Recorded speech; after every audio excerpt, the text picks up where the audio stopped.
Andito tayo ngayon sa June Journey to Life, blogspot.com.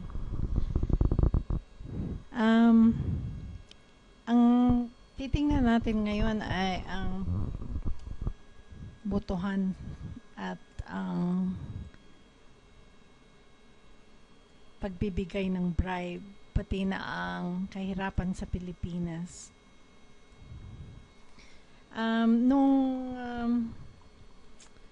maliit pa ako, nakita ko kung paano pagkaroon ng vote buying kapag may eleksyon sa Pilipinas.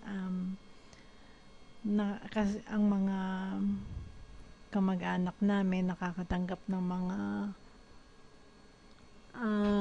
isang sakong bigas, pera, at iba pa. At ngayong nakikita ko na andito pa din ito, makalipas ang maraming taon, merong nagbibigay ng bigas at ngayon meron ng prepaid phone card at pera na katulad din noon. So sabi ng ni De Villa dito sa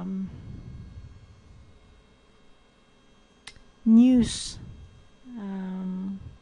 tungkol dito sa vote buying sa barangay polls, kahit na daw walang nakikitang pagbibigay ng pera, ang ibang paraan ng bribery katulad ng pagbibigay ng candy, pagkain at load ng ilang politiko ay andito pa din. So, ang akin naman palagay dito ay ito ay may relasyon sa kahirapan sa Pilipinas. Pero ang tanong ko,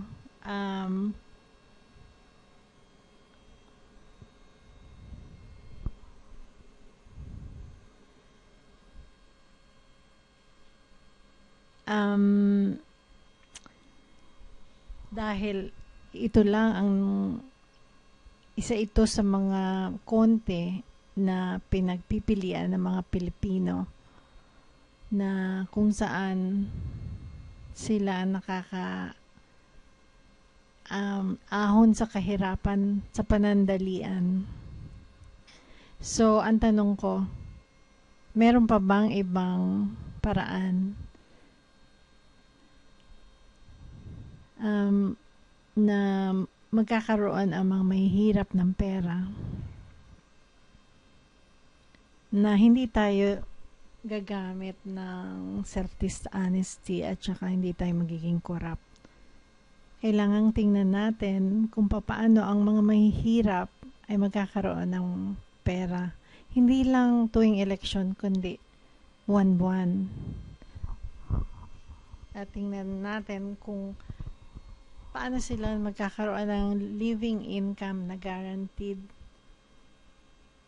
ang kanilang pagkabuhay magmula kapanganakan hanggang pagkamatayan. Kailangan nila ng pera para mabili nila ang basic na kailangan nila para sila mabuhay, katulad ng pagkain, ng sabon, ng mga tubig, elektrisidad,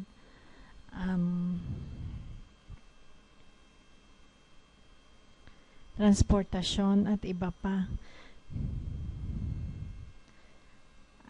Kung bibigyan sila kunyari ng 30,000 pesos every month, paano ito makakaapekto sa buhay ng mga mahihirap?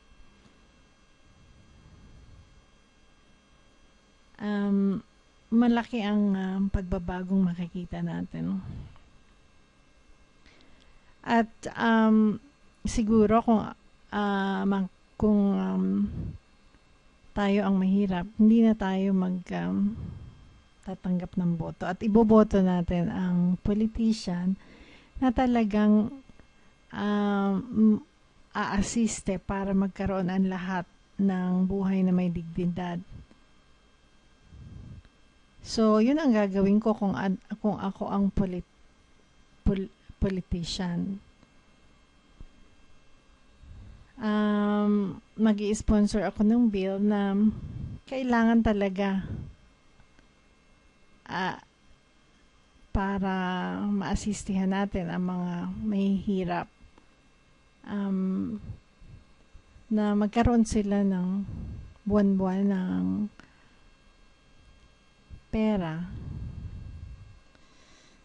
At titingnan ko kung paano ito magiging posible, katulad ng maaaring pagbibigay ng dividendo sa mga mahihirap galing sa sabihin natin sa korporasyon ng gobyerno katulad ng NAWASA o MWSS pala. So, walang tumitingin dito sa ganitong mga bagay-bagay dahil nakatuon ang lahat sa sino ang corrupt, sino ang hindi. Pero hindi kasi natin mababago ang mga nangyayari sa pamamagitan ng pagturo ng ating mga magturuan tayo kung sino ang dapat i-blame. Kailangan pagsamasamahin natin ang ating lakas at tingnan natin kung paano tayong lahat, hindi lang ang iba, hindi lang ang ating pamilya, ang ating grupo, kundi lahat ng tao ay magkaroon ng basic income, buwan-buwan, living income, garantisado na dadating. So, pag dumating ang mga anak natin dito sa mundo, meron silang nakahanda na pera para sila mabuhay. Hindi maganda yun. So, makikita natin dito ang Equal Life Foundation Bill of Rights. Number 1, an equal economic right that ensures that all financial needs are accessible and available to ensure that the fundamental requirements of a healthy and fulfilling life can be realized and manifested. Ang equal economic right na nagtatalaga na ang lahat ng pampinansyal na pangangailangan ng lahat ay ma-access at magagamit upang matiyak na ang pangunahing pangangailangan ng lahat upang magkaroon ng malusog na katawan at kontentong buhay ay pwedeng ma-realize at pwedeng masaksihan ang kaganapan nito sa mundo. So,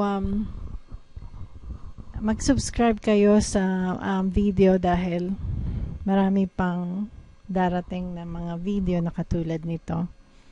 Maraming salamat.